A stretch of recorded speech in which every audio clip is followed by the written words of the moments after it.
I probably chose young adult as my genre because I was, reading some of the books my middle school or teenage kids had. I really sort of like some of them better than the books that are supposed to be for adults. They just seemed like better developed characters, and it wasn't like the same old story over and over and over again. A lot more imagination. And probably the reason I went into sci-fi is because I've always been a big fan of sci-fi. I grew up with Star Trek, and that was one of my favorite shows, and still like Star Trek a lot. Um, I just have always liked that theme in movies or books. But I really like all kinds of books. I just love to read. So, well, I think a lot of adults read books like this. I do, and I think a lot do. And sometimes they read them, then they want their grandchildren or children to read them. Because they enjoy them. Well, I'm probably still just inspired by things I've seen in movies and TV more than books. I would say I read more than I watch TV. I just constantly got a book to read. So I don't really don't watch a lot of TV. My TV's off a lot, and a lot of times I would get my ideas when I was just walking around the farm. Because then you're not distracted by anything or anyone. And I could see it playing out in my head while I was walking.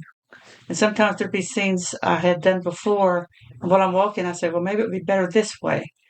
It's just like a good way to think out in nature, away from the noise. And I think it's good for us. I think it's always good for all of us to get out in nature, away from all the distractions in life.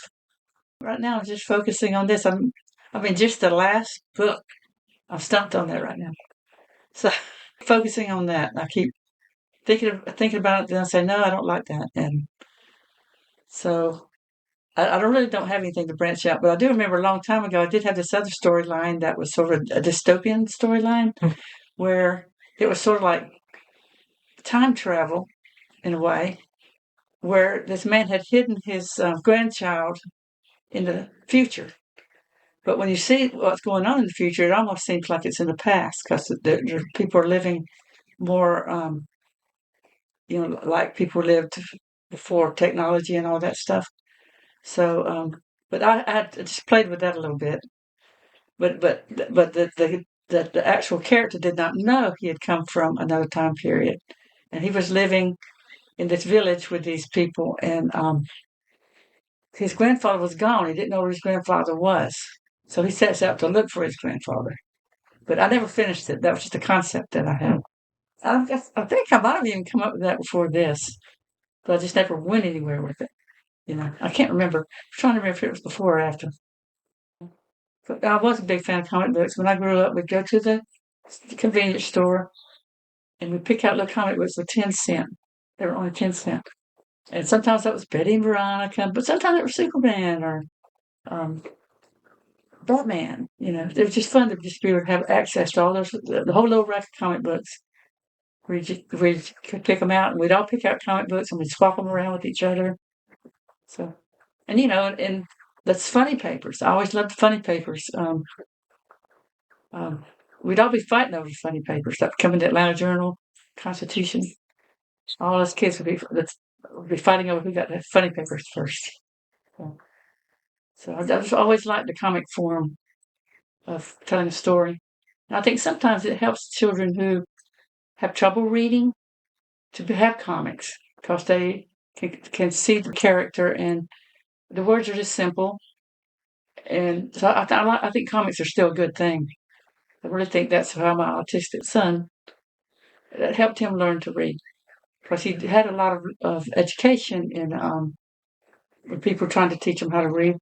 But then he started buying these graphic comic books, and to me, it just seemed like he picked up reading after that. And that was later, he's already like an older teenager, but I think that it helped him.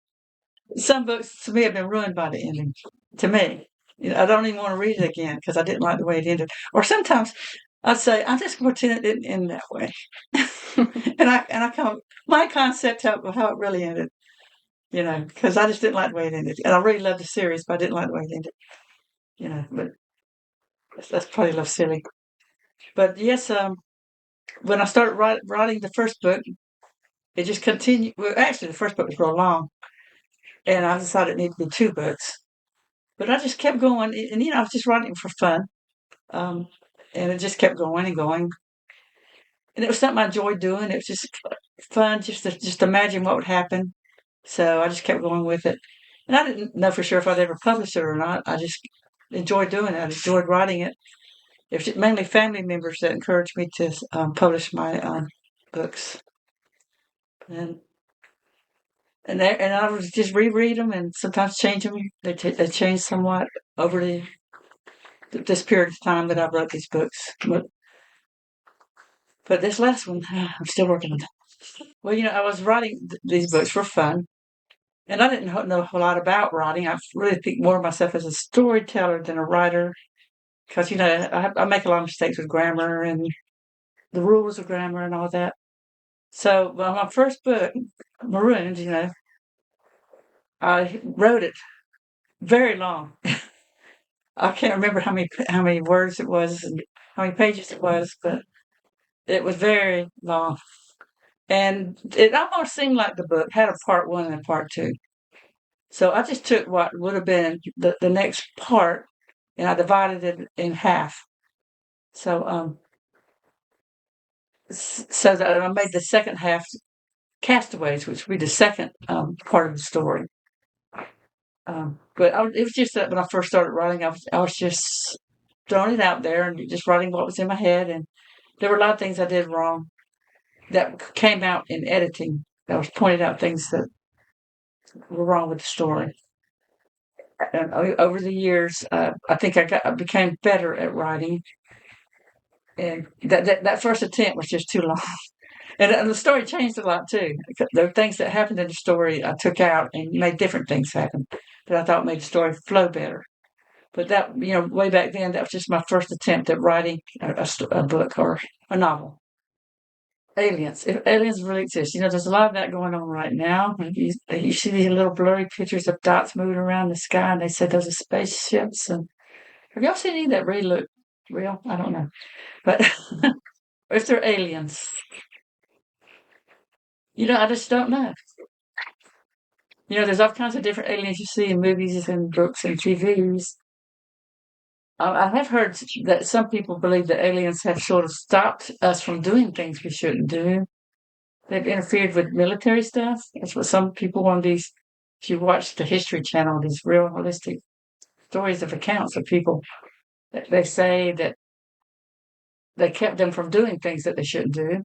But then there's the ones that say they did experiments on them and all this. But in reality, I'm not sure. I'm not sure what aliens would be. I just think of my aliens, and but then there's always Star Wars too, where they do interfere. Might blow up your planet.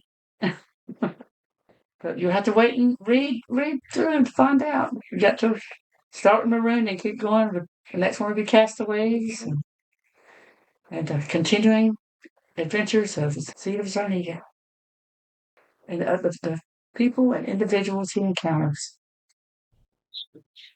My book Marooned will be coming out on May 28th, so that's very soon. And I'm very excited about the new cover, the complete cover. You'll be getting a cover reveal soon on that. But I just hope that y'all will check it out and tell your friends about it and share it. And I really do think you'll enjoy seeing what kind of adventures Zeed of Zarneega has to encounter after being marooned on planet Earth. Yeah, give it a good review.